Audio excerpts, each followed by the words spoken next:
The AWL Playoffs are underway as the regular season has wrapped up, and now it's time to see whom is able to go all the way and capture the AWL Championship.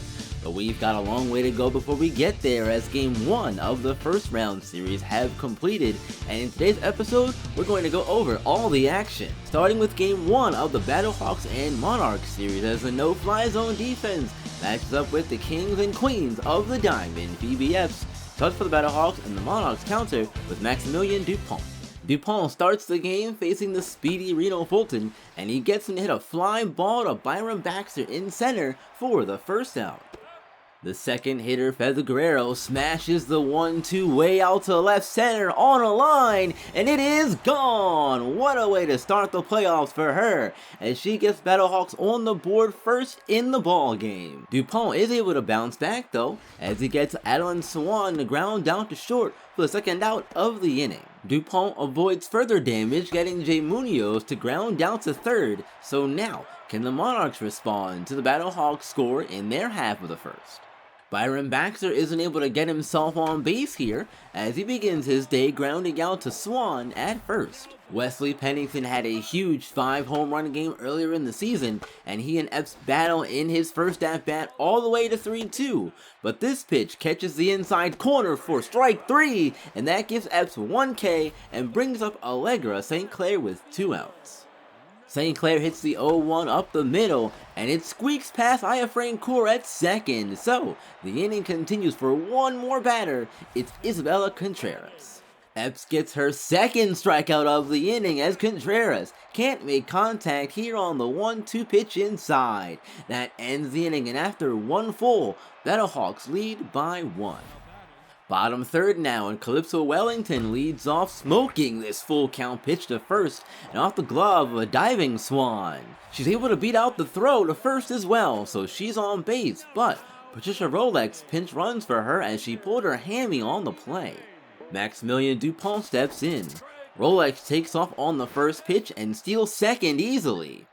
Dupont then lays down a good bunt that moves Rolex to third, as lineup rolls over for Byron Baxter.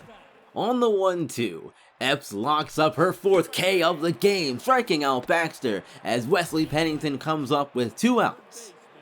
For the second time early in this game, Epps wins the battle here as Pennington pops the 1-2 high in the air to second.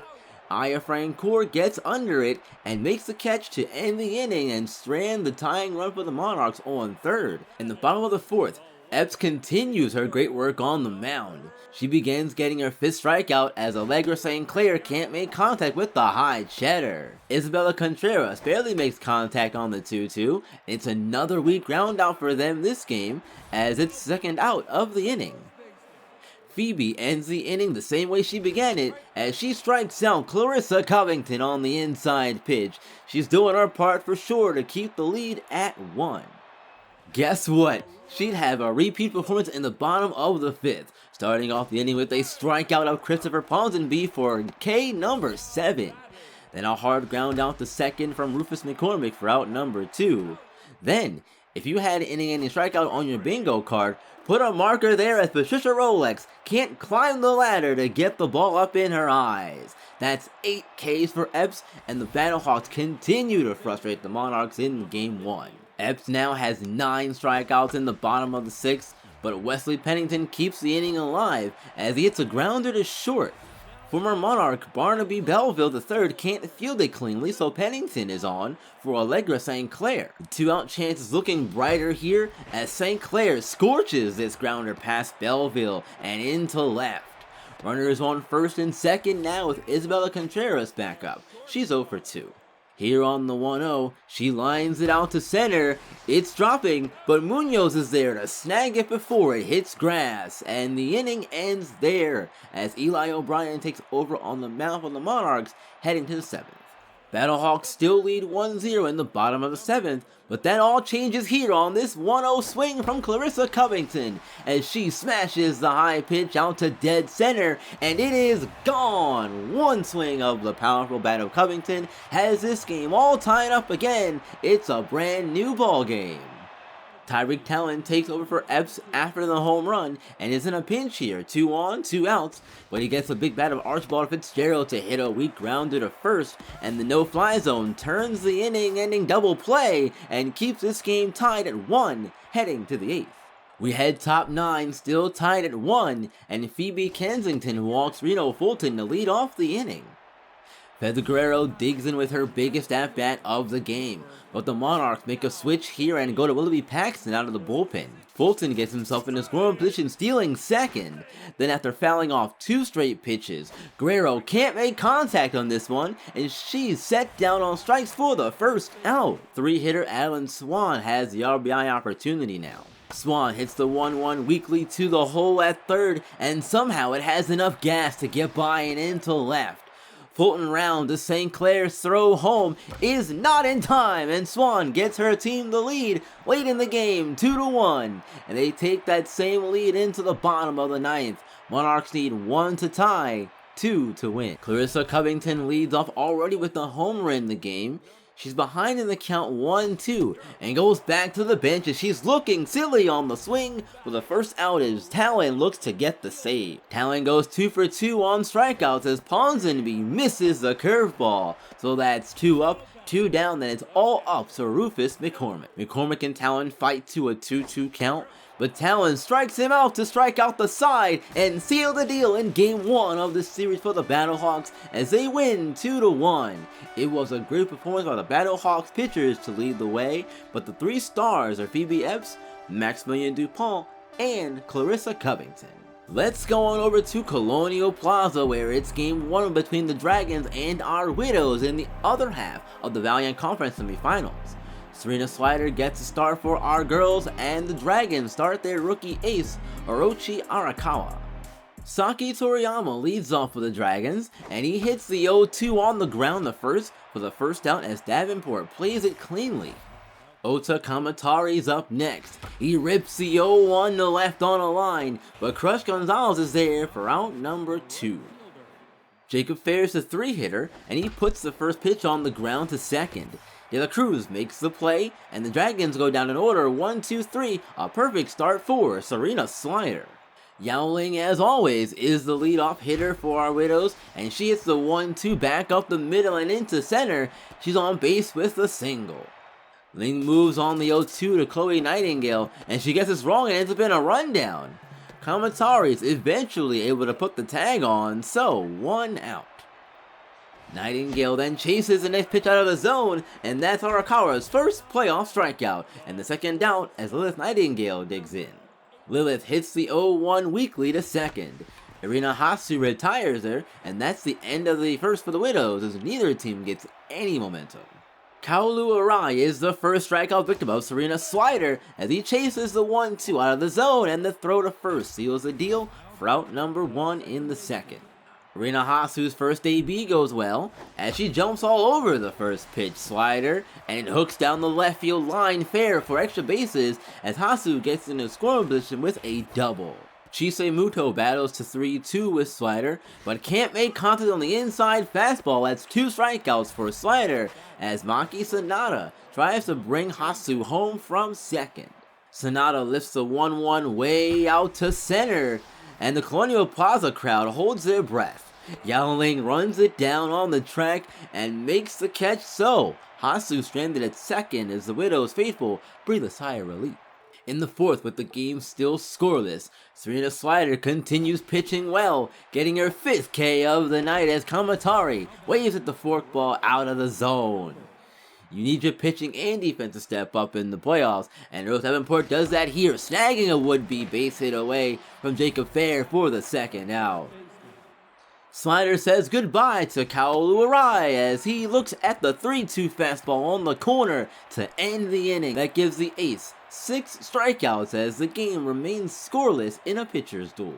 Bottom 5 and we're still scoreless. Rose Davenport is right on time with this swing, taking the first pitch up the middle for a leadoff single for only the 3rd hit of the night for our Widows. Carla Pontarelli gets herself on base with a 4-pitch walk, which puts 2 on and no outs for Fatima de la Cruz. Arakawa gets some help from his defense as they turn the tailor-made double play 4-6-3 style, which means the rookie Alexis Gamble has a big spot with the go-ahead run on third. High pressure, but Gamble pays off here as she hits the 0-1 back up the middle to center. Davenport scores easily from third and the scoring ends there in the inning, but what matters is that our Widows have a 1-0 lead with Slider pitching extremely well on the mound. Top 7, and with 1 out, Serena Slider continues pitching a gem of a game, striking out Kaolu Arai for number 8 on the night. She ends the inning emphatically with the strikeout of Arina Hasu, giving her number 9 in the game and stranding the runner on first to keep the 1-0 lead intact. In the 9th, Slider's quest for a complete game shutout continues as Fanto de la Cruz takes away a base hit from the former Widow Raven Chaos for out number 1 with a great diving play at second. The Dragons' captain struggles continue as Toriyama hits a bouncer that Slider is able to make a play on herself, making him 0 for 4 in the game and leaving it all up to his mentor, Ota Kamatari, to keep hope alive. Kamatari hits a ground ball to second. De La Cruz easily makes the play to first to retire him, and the Widows take game 1 of the series over the Dragons 1-0. Serena Slider shows why she's the ace of this staff, only giving up 3 hits and striking out 9 in a complete game shutout. 3 stars are all pitchers: Serena Slider, Orochi Arakawa, and Shizuko Koyanagi. Moving over to the Monument side of the bracket now, we've got game 1 between the Nightmare and Tormenta. Tormenta have a tall task ahead of them in their first AWL playoff appearance, but they've got Luisa Clemente on the mound for them, while the Nightmare start Marcus Midnight, as Kiwi Lightning face their former team as well. Jack Crackling gets things started for the Nightmare by looping a single into center, and this Nightmare lineup is dangerous from top to bottom, as Hail Barabara steps in next. Clemente sends Barabara back to the bench, swinging through the fastball for out number 1. Donovan Blackwell picks up his teammate, jumping on the first pitch and sending it into center for a base hit, so the Nightmare are in business, 2-1, 1 out for their cleanup hitter Chip Lightning. Chip walks on 4 straight pitches to him, as his patience pays off now the bases are loaded for Doug Outen. The 3-2 to Outen results in a strikeout as Clemente hangs tough, keeping the bags full with the second out under her belt as Baron Von Baseball steps in now. 1 pitch is all it takes. Baron blasts it back up the middle to score not 1, but 2 runs for the Nightmare. They get on the board first. Jose Armstrong hits a slow roller to short, and it somehow gets into left field. The runner from second comes all the way around to score. It's a 3-0 Nightmare lead. Clemente puts the scoring threat to rest as she freezes Hunter Wild on the high fastball to end the inning, but the Nightmare are in control early to begin the game, leading 3-0. Crystal Cruz leads off for the Tormenta and gets on base, hitting a grounder past midnight and into center for a single. This brings up the former Nightmare third baseman, Kiwi Lightning.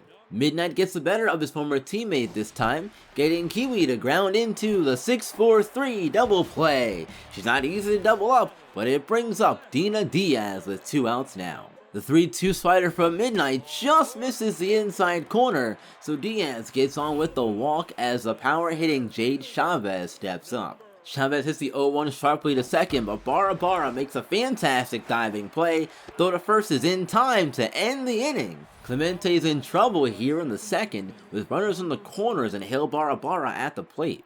Barabara puts the 1-0 on the ground to short. The Tormenta turn the double play, but the runner from third does score to make it 4-0 Nightmare. That's the only run they'd get in the inning, but this is a great start for them on the road. Luis is not looking so hot here, still in the top of the third, as the first 3 batters for the Nightmare reach base. Chip Lightning hits a single to left, then Doug Outen walks, and so does Baron Von Baseball, so the bases are loaded with no outs for Jose Armstrong. Armstrong puts the 1-2 on the ground to first. They get the force out at second, but can't complete the double play, and the 5th run comes across as well. So 1 out for Hunter Wild with runners on the corners. Armstrong moves to second on a wild pitch from Clemente, then she walks Wild over to first with her 61st pitch, and her day from there is done as Evangeline Benitez takes over on the mound. Welcome to the game, Evangeline. She strikes out Tank Hankerus as she drops the banger on him for out number 2. Bases still loaded though for the top of the order and Jack Crackling. Benitez comes in and does her job, keeping the lead from growing any larger as she gets Crackling to fly out to center and end the inning. Nightmare are in control still, 5-0. The Tormenta finally show signs of life here in the third. With one out, Crystal Cruz hits a hard grounder pass wild at third and into left for a single. Kiwi Lightning follows, hitting a comebacker right to Marcus Midnight, who takes it in the jewels. He'd stay in the game though, rattled as you'd expect, to face Dina Diaz with 2 on and 1 out. Diaz sees the high 1-1 and jumps all over it, taking it out to center. It gets over the wall for a 3-run home run. It's Diaz's first of the playoffs, gets him on the board and cuts the Nightmare lead to 2. It's 5-3. That's all they get, but the Tormenta are alive and well in the ball game now. Bottom 4, and Azrael Campbell hopes to turn his fortunes around as he takes the 1-0 from Midnight way out to left center. And it is out of here! The solo shot is the only run of the inning, but it's a 1-run Nightmare lead now, 5-4, as Marcus Midnight's day would end there. Top 6, and Tank Hankerus hammers the 2-1 from Evangeline Benitez high in the air to right center field. It looks like a pop-up, but it just keeps going and lands in the seats for a home run. The action heats back up again as the Nightmare lead is back to 2. It's 6-4. Bases loaded for Jade Chavez in the bottom of the 7th as she faces new pitcher Ryan Foster.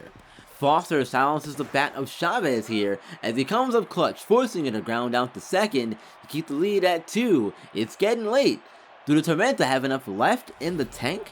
With 1 out in the bottom of the 8th, it's Mariano Morales being the table setter here as she hits a hard grounder up the middle to center. She was 0 for 3 prior to this at bat, so she's hitless no more in the game as the tying run is the former Widows backup catcher, Kanye Jin. We know Jen has power, and she shows it off here, jumping all over the first pitch from Foster, taking it way out to center, and over the batter's eye onto the street for a home run. This one ties the game at 6, and the answer to my previous question is yes, as this game heads to the 9th. Top 9, and Juliet Santiago starts the inning off strong, jamming Chip Lightning to pop out weakly to short as Azrael Campbell makes the catch. This brings up Doug Outen, who's 1 for 3 with the single. Outen gets ahead 3-2, but has the green light and he has the best possible outcome, giving it a ride out to right and gone. It's a solo home run for Outen that goes 439 feet, and he puts the Nightmare back on top, 7-6.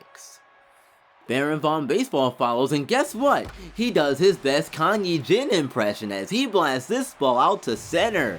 It gets off the batter's eye, but over the wall. Back-to-back homers for the Nightmare. In the 9th, it's 8-6. The Nightmare used those 2 home runs to power their way to an 8-6 win in Game 1. There were 6 combined home runs in this game, and the 3 stars are Dina Diaz, Baron Von Baseball, and Doug Outen. It's been a thrilling episode so far, and to cap it all off, it's time to see Crush Gonzalez's younger sister Gabriella get her first playoff start on the mound as her Mighty face the Tigers in their first taste of AWL playoff action. The Tigers made it here last year, but were eliminated by the Nightmare in the Conference Championship Series. Hei Young Yi begins her night on the mound, keeping the speedy Charlotte Rush off the base paths as she grounds out to first. Audrey Chen's able to get things started for the Mighty as she lets a scorcher off a grounder past the diving right side of the infield for a single. This brings up the DH, Dirk Baldwin. Baldwin absolutely cranks the first pitch from Yi out to center, and you can forget about it, it's gone! The Mighty are already living up to their name, showing off their power as they jump out 2-0 in the Tiger Den. Gabriela Gonzalez's first playoff start begins well as she gets Jiwoo Yoon to line out the Rush at short. Chun So-yu comes up next, and he's the first playoff strikeout for Gabriela Gonzalez, swinging over the curveball for the second out. Rina Chu adds to Gonzalez's early strikeout tally as she's sent back to the bench to end the inning quickly and quietly for the Tigers. Hye Young-yi has a strong bounce-back second inning as she starts it off striking out Rin Fukushima on the curveball. The 8-hitter Rochelle Fuller suffers the exact same fate as her teammate as Yi blows the fastball by her for the second out. She completes the hat trick, striking out the side as Kiwi Hansen can't get to the high cheese as the Mighty go down in order, and just like that, the Tiger Den is rocking once again. Bottom 3, and Hwan Ji is up for the Tigers with a runner on first and 1 out. Gonzalez's pickoff attempt to first sails on her and into the seats, so the runner moves up to second. She doesn't let this phase her, however, as she comes back to get her 6th strikeout as Ji can't catch up to the fastball. That means it's 2 outs for Ji-woo Yoon with the runner in scoring position. Yoon hits the inside 1-1 to her, back up the middle and into center. Chen's throw home is cut off and the Tigers get on the board and finally get to Gabriela Gonzalez. It's 2-1. Moving forward, bottom 5, and Rina Chu gets enough of this 0-1 from Gonzalez to land fair down the right field line. It gets all the way to the wall, and the runner from second scores to tie the game up at 2. Mi Hong Lee's next, and she goes after the low pitch to put it in play. It gets away from Gonzalez, and the throw to first is low. Can't be scooped up by Fukushima, so the inning continues as the Tigers take the lead. Gabriela avoids further damage as Young-won hits a ground to the third. Throw to first is in time to retire her as the Tigers get to the young ace and have their first lead of the game. Bottom 7 now, and Chun So-yu takes the 0-2 from Andrea Santana and gives it a ride out to center. It lands in the trees out there for a solo home run. That makes it a 4-2 Tigers lead, and the Tigers would take game 1 of the series 5-3. Gabriela Gonzalez's 10 strikeouts are all for naught, as she doesn't even get on the 3 stars list. That honor goes to Dirk Baldwin, Chun So-yu, and Ha-jun Chung. This was a action-packed first episode as game 1 of each series wraps up. Let me know what you thought in the comments down below. I will be taking next week off to try and prioritize some things better and a mental break for myself as well. If you enjoyed, please leave a like, and if you're new, subscribe. Keep on shining and keep on grinding. I will see you all in the next one.